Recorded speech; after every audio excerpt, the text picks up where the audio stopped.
Welcome. I'm E.G. Marshall. It is a generally accepted theory that no man is all good or all bad, that there is a mixture of both in all of us, that we are all, in some degree, Dr. Jekyll and Mr. Hyde. But is it possible that a man could be all evil, all selfish, all destructive, without a single saving grace? This is a study of such a man. Lord, will the old goat never die? The bishop is dead. He asked for you at the last. Did you hear me, Carl? Hear you? Of course I did. And now, by heaven, you're going to hear me. Asked for me, did he? The slavering old hypocrite. Carl! He could no more stand the sight of me than I of him. But now he's gone, and there's nothing to stop me. The estate is mine. The money is mine. Now I can rock the rafters, the 7 deadly sins, the 10 commandments. I'm to commit all the first, and I'll break all the second. I'm going to cut such a swath, the devil himself will envy me.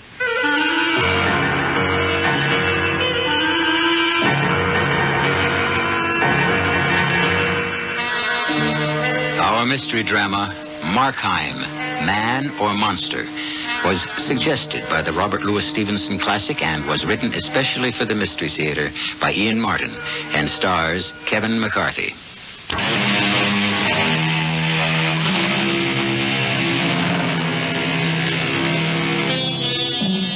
I'm going to cut such a swath that the devil himself will envy me. These explosive words from the tall young man who had waited so long for his great-uncle to die shook the man who had brought the news, Dr. John Devlin. In stunned disbelief, he looked at the handsome young man still in his 30s, whom he loved as a son, while memory raced quickly through his head.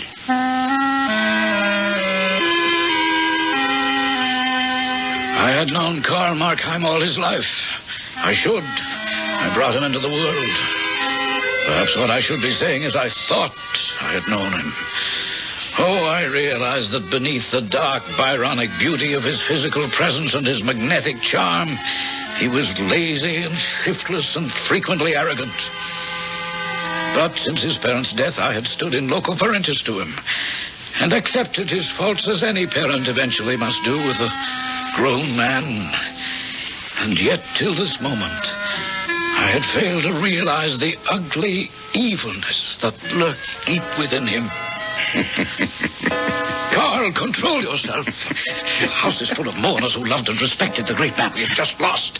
Come with me quickly into the library till you can get hold of yourself.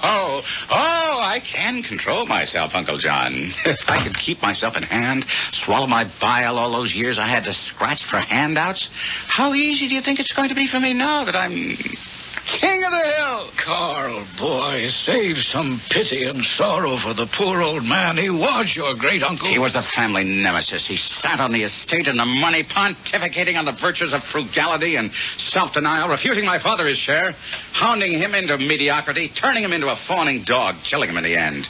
And my mother with him, may he rot in hell. The bishop. Well, then, in heaven, wherever he chooses, or wherever he was led, all I care for is that at last he is dead and I am alive and free. Oh, come, Uncle, let's start the festivities. I follow my foster son from the room, my old legs unable to keep up with the vigorous stride of his younger ones.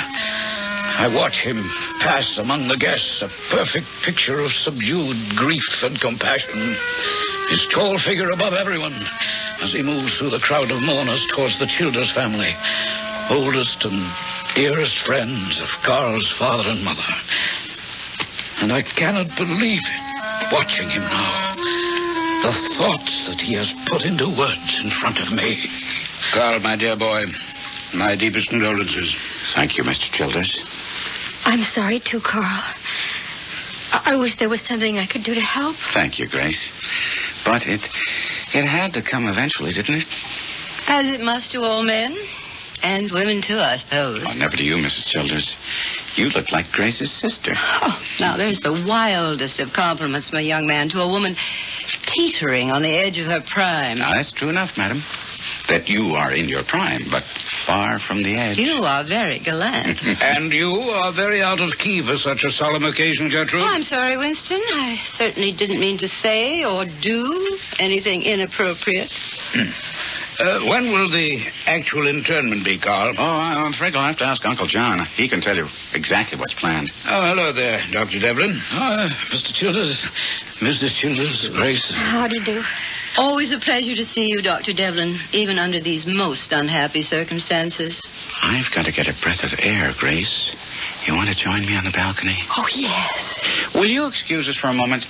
Uncle John, I leave everything in your charge. I've got to get away, and Grace has been kind enough to offer to accompany me. Now, just a moment. I think we should let the young people have a moment alone to gather themselves together, as the rest of us must plan to do.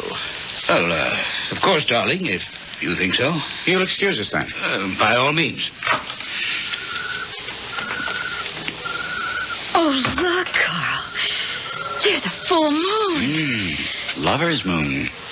Strange thing to have to equate with death. I can't imagine death. I can't even think how it might be. No, how could you at 18? 19. Almost 20. You growing up so soon, little Grace. I have been grown up for some time. And let's not go through any of that old routine about how you used to dangle me on your knee. Didn't I? Well, if you did, I was either much too old or you much too young. How old are you anyway? Older than the pyramids. What? Before my great-uncle died. Now, I've dropped a decade like a snake sloughs his skin. I'm back to my 20s, not my 30s. Oh, I wish you really believed that. Carl, I've been in love with you all my life. I wish you could see me as a woman. Grace, my dear. Carl, excuse me, but the undertakers are here. I think you ought to be with us to make the arrangements. Just call me Angel, Grace. The angel of death. As presumptive heir, I must spread my wings and fly to sit and hatch the golden eggs with all due pomp and ceremony.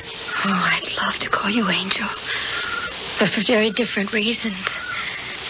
And now you can afford a wife. You know, you are a very forward little minx. And, an attractive one. Carl, how are you coming? Oh, I wouldn't miss it for the world, Uncle John.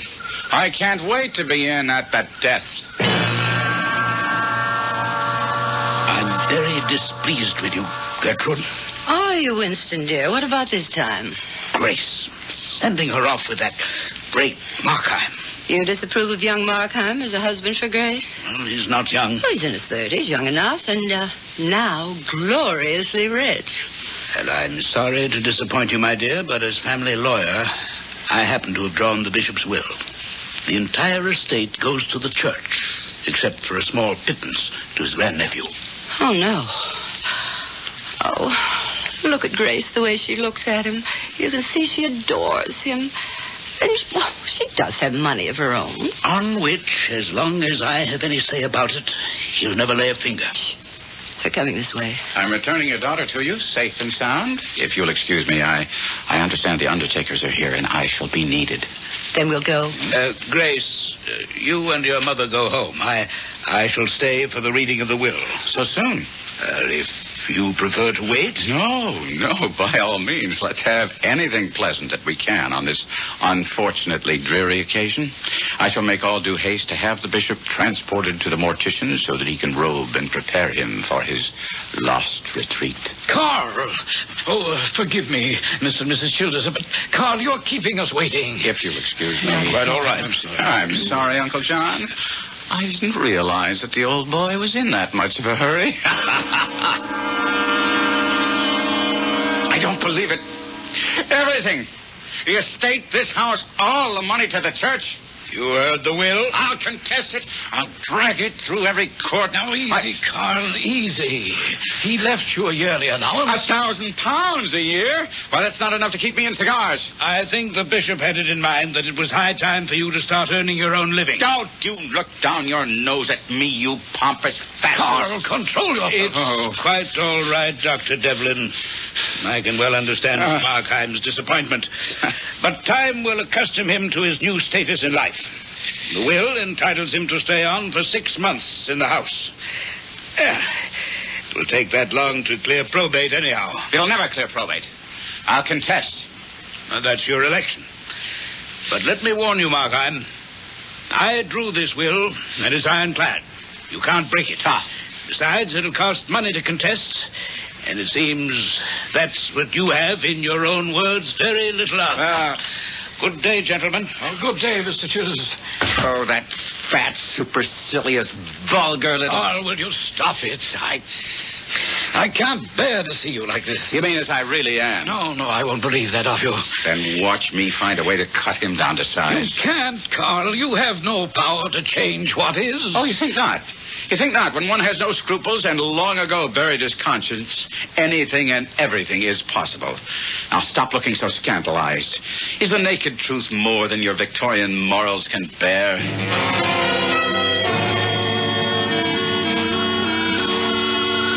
Oh, I'm so glad you came to dinner, Carl. Well, how could I refuse? Except that your father wasn't quite so happy. Oh, Dad'll come around. Mother and I will see to that. I can't think why he's taken this sudden turn against you. I'll tell you why. It's because of the will. My beloved great-uncle has left me practically penniless.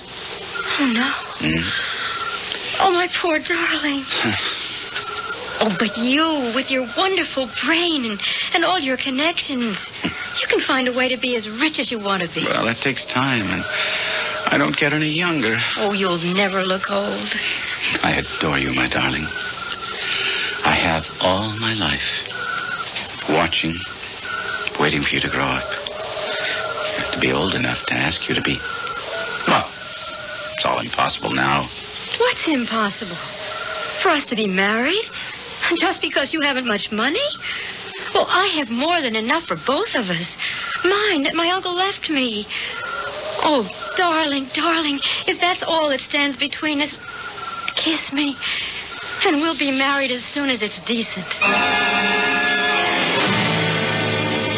No, sir. Never will I give my consent. You'll never get either my daughter or her money. When she's 21, I know your staying power. You'll never wait that long. You and my daughter will never be married. I wouldn't be so sure of that, Mr. Childers. I promise you that I'll give you cause to regret your attitude before all is done between us. Oh, my darling, I love you so. If this is the only way, then I'm not ashamed. I'll be proud. It's the only way, and I promise you, you won't be sorry. Oh, how can I ever be sorry for loving you? You poisonous scoundrel. Is this true, Grace? Yes, Father. You're going to have his baby? How long? I'm in my 4th month. Lord, no. It would seem, Mr. Childers, that after all, a marriage has been arranged.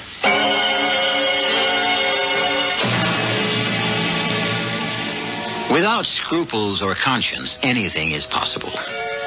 It would seem that Karl Markheim's statement is right. Let's see his score so far. Of the 7 capital sins, he has committed all but perhaps envy and gluttony. And he's only beginning to break the commandments. Can he reach his goal? I'll be back shortly with Act 2.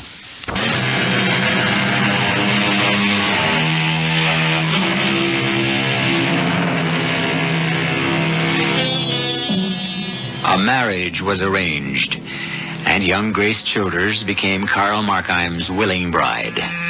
If some people thought it was a little close after the bishop's death, most people felt that Carl had waited long enough to take the step. The church was gracious also. For a promised yearly contribution, they granted the use of the Markheim house and grounds. To people at large, only one thing was any different in this marriage, and that was that the newlyweds did not take their honeymoon immediately following the wedding.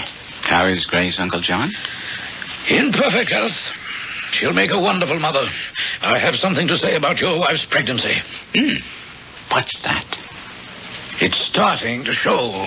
Fortunately, however, there is a remedy. What are you suggesting? That you take your wife on an extended honeymoon in Europe. I'd say a year's visit at least. By the time you return, there'll be no embarrassment for anyone. Well, it's impossible. I don't have any money. Your wife would be glad to lend it to you. Well, except that starched shirt that she calls Papa has managed to sew it up legally, and the estate won't give me an advance. Very well, I'll arrange it somehow. I'll talk to Mr. Childers. Do you love that girl you married? You're the only one I'll give the truth. You see my reflection in the mantelpiece mirror. With this reflection, I'm happy to realize I'm breaking 2 commandments at once. What do you mean? The first and the second. Thou shalt have no other God but me, and thou shalt not make for yourself a graven image. There is my graven image in the mirror, Uncle John. Myself. What I love first before any... What is it? Who is he? I can't see him clearly. How do you... Who did you bring with you? I bring... What are you talking about? Behind you. Over your shoulder. I saw it in the mirror, a face. There's no one behind me. We're all alone. But when I turn to the mirror, I can't... I can't see what, Carl? Nothing. There's nothing there. No. I guess perhaps I've been too busy indulging the 6th of the 7 deadly sins, gluttony, in my case, the bottle. Leaving only envy. You know something, Carl? I think you need this trip as much as that dear little wife of yours does. I think it might be the best hope for both of you. I'll talk to Childers and show him that without it, there'll be the devil to pay for all of you.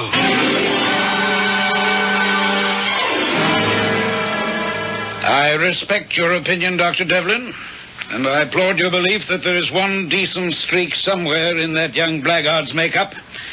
But I'll do everything legally in my power to keep his hands off my daughter's money. But it is her money. She's not of age. She's married and having a child. It seems to me age is irrelevant. What is irrelevant is my husband, Dr. Devlin. He's a century behind his times. Which is exactly why he's going to release Grace's money and stay out of this. Gertrude, I don't want you interfering. There are a lot of things you don't want, Winston, but I'm not going to stop to listen to them because it might take weeks. Now, you don't want to look like a fool. You don't want to be embarrassed among our acquaintances. What are you talking about? Well, you would call it your daughter's good name. I call it a spade. Your good name. Your reputation. Carl and Grace will have a child less than 5 months after they're married. If they have it here, you'll be a laughingstock. If they return a year, 2 years from now, from an extended trip on the continent, who's to say what age the child is? And your reputation will be salvaged, as well as your daughter's. You have no choice. She had cut to the heart of the matter, and Childers had to give in. Grace got her money, and Carl and she their honeymoon. If that's the proper name for it. I made a trip to France myself to deliver the baby, which I'm sad to say was fruitless, since the child was born dead. Now, you mustn't take it so hard, Grace. It was no one's fault. Perhaps. I can assure you medically it was sheer unfortunate accident. It was better, actually, this child didn't live. But that doesn't mean you can't have as many more as you want. As I want? Yes. The problem isn't me, Dr. Devlin. It's what Carl wants. Well, Grace, after I've talked to him... Can you talk to him is the question. Can anyone talk to him? What is it, my dear? You can confide in me. No. No, I won't say anything against my husband. I still love him, God help me. He can't seem to help Carl. Maybe you. Maybe you are the only one who can.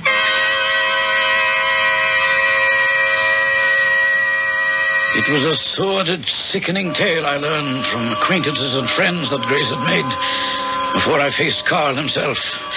In the last months of her pregnancy, he seemed to have gone berserk, leaving her for days at a time, staggering home only to sober up, leaving again for his women who were legion, his wine glass, which was always in his hand, his gambling, which was prodigious and disastrous. And yet, when I met him again, to outward looks, he'd seemed to thrive on his degeneracy.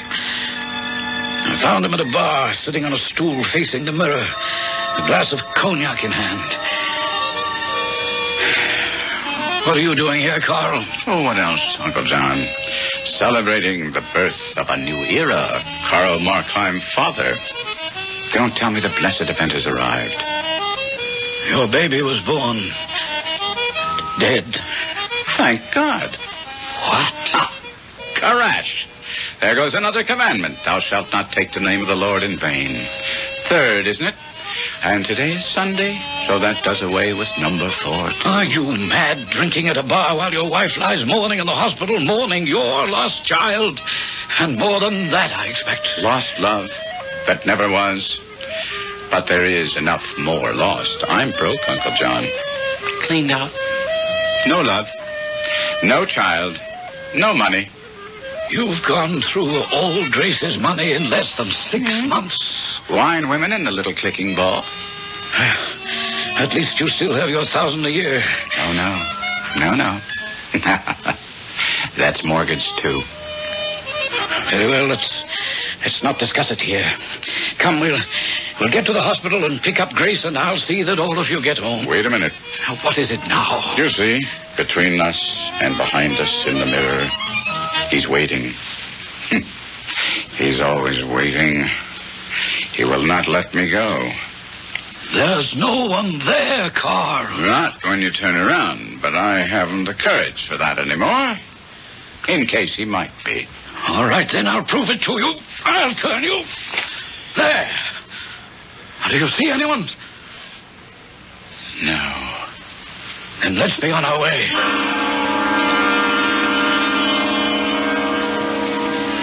I was desperately worried about Carl, of course. But in the few days before we left France, he seemed to dry out satisfactorily. Grace and he had a tearful reunion, and with our return to London, he appeared to take hold of himself. Grace and he seemed to have found some working arrangement, and I hesitated to interfere further. If only I hadn't. Not one penny. But, Winston, if our daughter is actually starving... She can come home where she belongs. I love him. And we are not all that helpless. Really? Without money, what do you intend to live on? Markheim's wits? They haven't been very successful so far. That period of his life is past. He is working now. At what? He's investing. Without money? That's quite a trick. Well, he'll raise the money. He's assured me of that. How? Well, we still have the house, the furniture. We can sell those and get smaller quarters. Sell the house and the Gertrude? Yes, Winston? Perhaps I am too hard on Markheim. Money I can't give him. But maybe I can put him in the way of being very rich. Where is he, Grace? Downstairs, in the carriage. Well, tell him I'll talk with him. Oh, yes, Papa. Winston, what are you up to? What I'm up to is none of your business, Gertrude.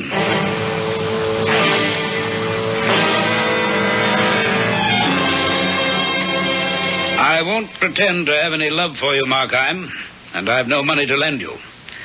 But for my daughter's sake, I will allow you this one last chance. The name of the stock? Southern Rhodesian Rand. You see how much of it I'm holding. I bought every share I could afford. And you're sure it's a bonanza? Markheim, I'm their lawyer.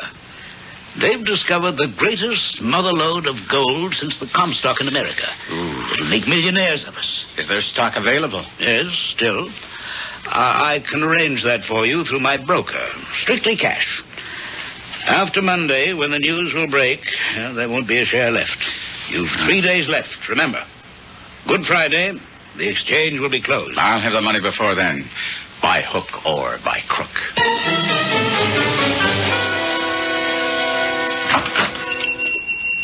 Good morning, Mr. Ross. Who is that? Oh, it's you, Markheim. Well, what is it this time? The usual, my frugal and parsimonious friend. I am in need of cash. Only for a matter of days, however. Days? And what is the security? The entire contents of my mansion. A treasure house. What is a few days? You shall have it back the Monday after Easter Sunday. Well, it can do no harm to look. I shall be at your house by 2 this afternoon. Then we have an agreement. Softly. First, let's let the cat out of the bag. I do not intend to buy a pig in a poke. Carl? Yes, Grace? Did you get them? Yes. Oh, 5,000 shares at £2 apiece. By Monday or Tuesday, it'll be past 100 pounds and climbing. We're rich, Grace. Rich for the rest of our lives. Oh, darling, I'm so glad. Particularly since it's all thanks to Papa. No thanks from me. It was for you he did it. If this stock should fail me. Oh, but it won't, not if Papa Yes, said that. thank heaven I have that security. He's holding as much of it as I am. Then try to forgive and forget. Carl, come to the country with us for an old-fashioned Easter, and let's be a real family at last. No, damn it, I couldn't stomach the whole weekend. I'll make a bargain. You go up tomorrow with them, and I'll join you on Sunday. I'm quite sure one day will be all your father and I can stand of each other.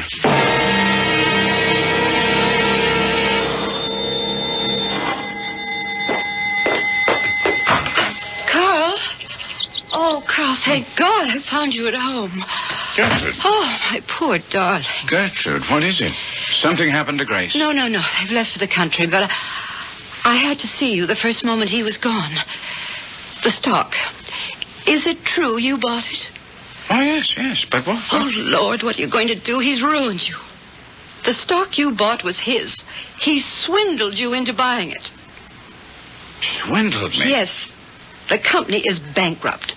Those certificates you hold are not worth the paper they're written on.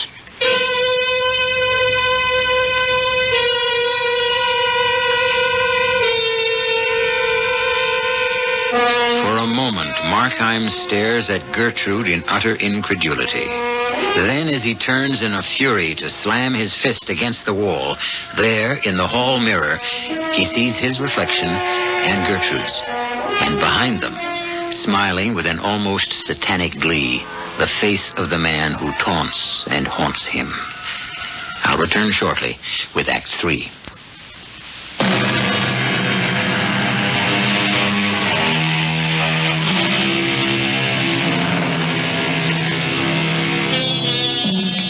At the sight of that tantalizing mirror image, his eyes misted by the red blood of frustrated fury, Carl Markheim whirls back towards Gertrude. Frozen into immobility at the door, hands in front of him, fingers curled as if to choke and strangle, he moves toward her until suddenly she cries out, Carl? What? Oh, it's you. Oh, for a moment I thought... No, he's gone again. Who? My nemesis. Doesn't matter. Come, let's go inside. I need a drink. For a moment, I thought you were going to strangle me. Not you. Him. Winston? Who? Oh, him. No. Well, if he were here, and if what you say is true, I might have. It's true. You can pour me a drink, too. I almost wish he had been here. Here's your drink. Thank you. To oblivion. Strangling's too good for him, if you'll excuse the expression. I'll even drink to it. I'm the one who's had to live with him the last 25 years. Carl, is there nothing you can do? Nothing. Except try to devise a way to hit him where it hurts for the longest time possible. I know a way. How? No. No, I couldn't do that to Grace. She is my daughter. No, there's little you could do to Grace that I haven't done already. Or that I'm not now committed to do. I don't own any of this furniture or the house I pledged. I'll land in jail. Now I am a thief. That's number 8. I've come pretty close to fulfilling my prophecy. What prophecy? What is number 8? Number 8 is thou shalt not steal. Oh, the other doesn't matter. You don't love Grace, do you? You never have. That's right. Even before this, I had nothing left to offer her. It would have been kinder if I could have found some way to kill her love for me, but apparently I can't. Give me another drink. All right. You used to consider me a very good-looking woman. Was that one of your lies, or did you mean it? Oh, that I meant. Which brings up the subject of number 9. What? Thou shalt not covet thy neighbor's wife. Or have you broken that one? No. Nor, as it happens, have I broken number 7. Adultery. It's the first thought that ever crossed my mind when I first met you. It was in mine, too. Grace and Winston are already in the country. I'm not driving up till tomorrow with Dr. Devlin. The one single thing that would most devastate Winston is to be cuckolded. Grace need never know. But depend on it, I would let him know. By heaven, Gertrude. It's almost worth it all for this moment.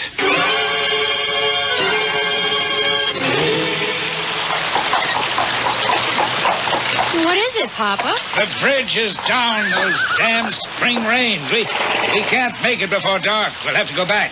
Oh, boy. Oh. Papa? Yes? As long as we won't be at Grandfather's tonight and Mama's with Aunt Tilda, let's drive straight to my house.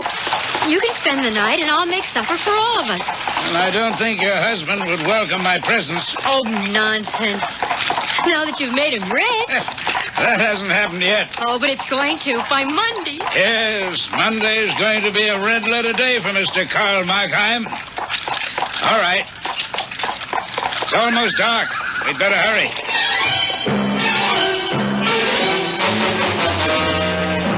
I can't understand where Carl could be. Oh, thank you for carrying up my bag, Papa. I'll just put it on my bed. Good Lord. Carl. Mama.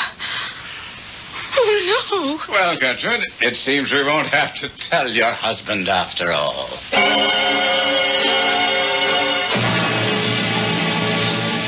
I'd never have believed it, Carl. I could believe every rotten thing about you but this. Why, you've broken Grace's heart and destroyed the marriage of my friend and your father. I broke Grace's heart a long time ago. She's lucky to be free at last. As for your friend and my father's friend... Gertrude told me what he'd done to you. And I was ready to bail you out until this last unconscionable act. I now want you to know that I'm through with you forever. You have lost the last friend you have. Except one. Who? My shadow, whoever he is. Well, Uncle John, there's one thing you have to say for me. I keep my word. How? Well, I said I'd commit every deadly sin and break every holy commandment. I've only one to go. And that I'll take care of tomorrow.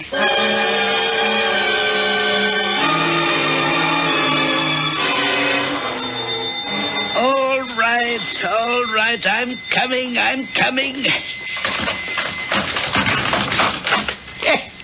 I might have known. You, Markheim.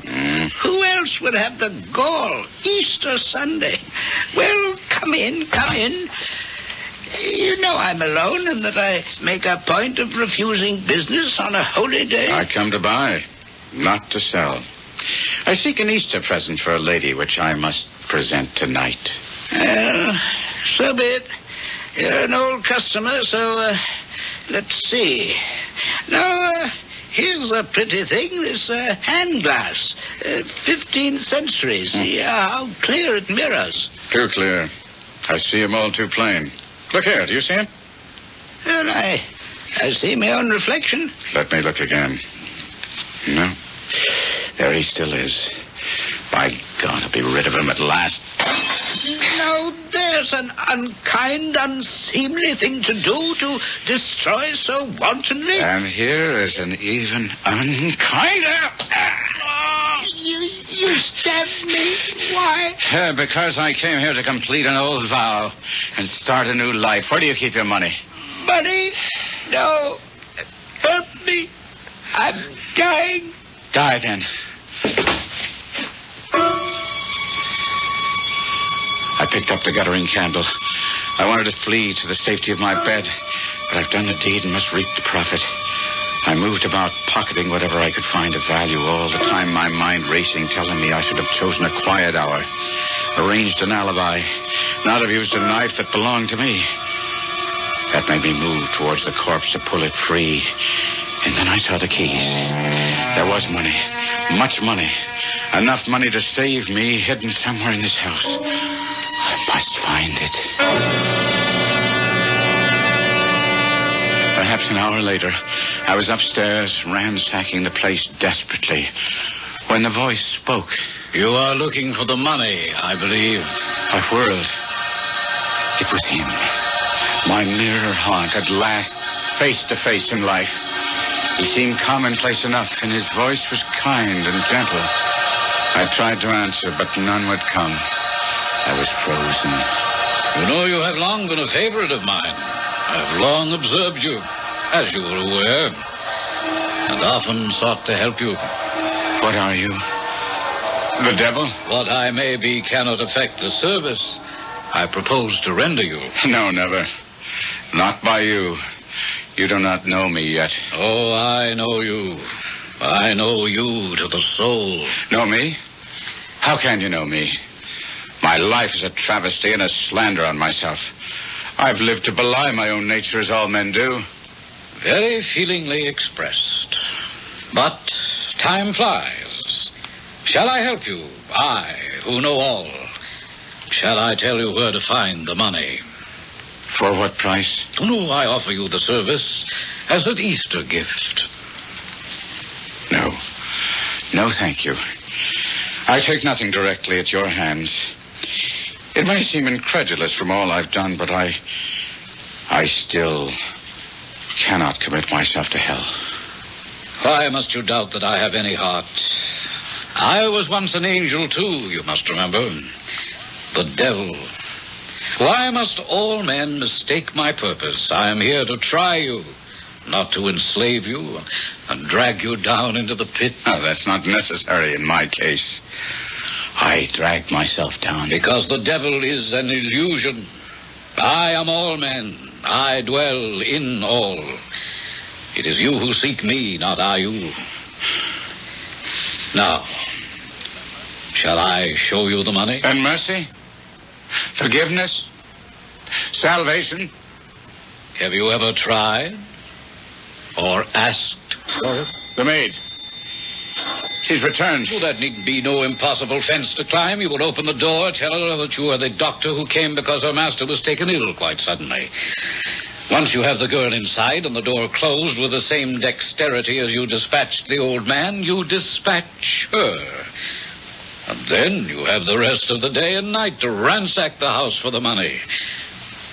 If you do not wish my help... This crime was to be my last. Today, out of this deed, I meant to pluck both warning and riches and a fresh resolve to be my real self. Your life hangs trembling in the scales. You cannot keep her waiting or she will rouse the whole neighborhood. Up, my friend, and act.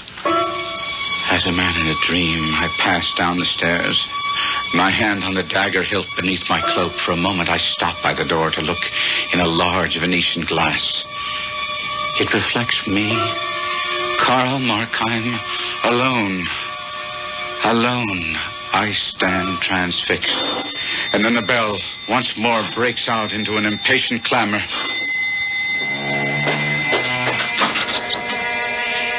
You had better go for the police, miss. I have just murdered your master.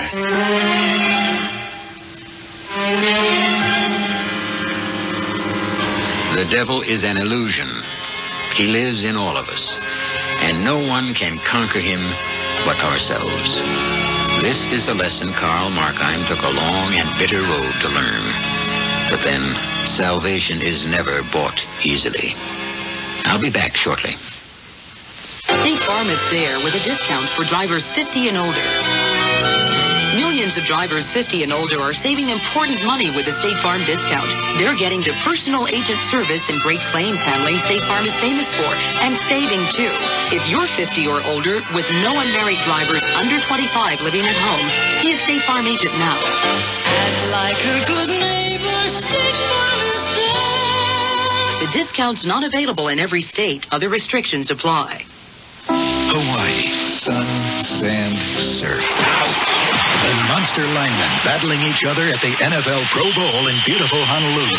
And you can be there, too, as the honorary coin toss official. If you win, the Campbell's Chunky Soup Heads You Win game. Get details in a money-saving coupon in this Sunday's newspaper. And let Chunky Soup be your ticket to paradise. Campbell's Chunky Soup, the satisfying stuff that keeps you going. Must be 18 or older. No purchase necessary. Offer ends July 31st, 1990.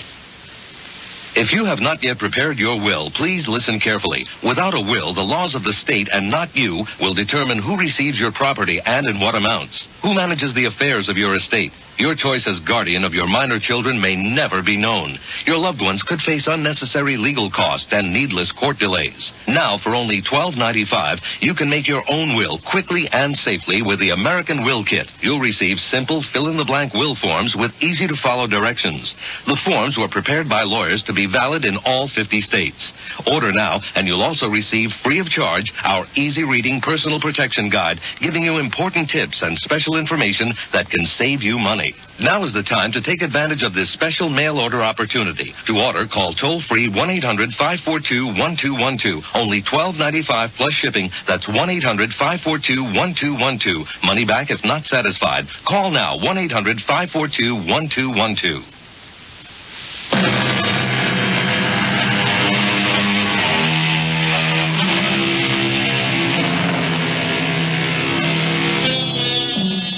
So in the end, we return to our original question. Is there any such thing as a man who is all evil without a single saving grace? Markheim came close, but in the end he reached, as all of us, for salvation. For once not asking, but offering himself as sacrifice to the mercy of God, or perhaps the devil within him. So, with a lift of hope, we end our tale. The image of God dwells within us, too. There is some small kernel of good, at least, in all of us. Our cast included Kevin McCarthy, Grace Matthews, Rosemary Rice, Guy Sorrell, and Ian Martin. The entire production was under the direction of Himan Brown. You're listening to an early steam locomotive. A reminder of when it took forever to cross this country, and when people with epilepsy had little hope of a normal life. Today we use modern transportation, but many Americans still cling to outdated ideas about epilepsy, ideas that haven't kept up with progress. A progress report on epilepsy. One of the most dramatic advances of recent years has been in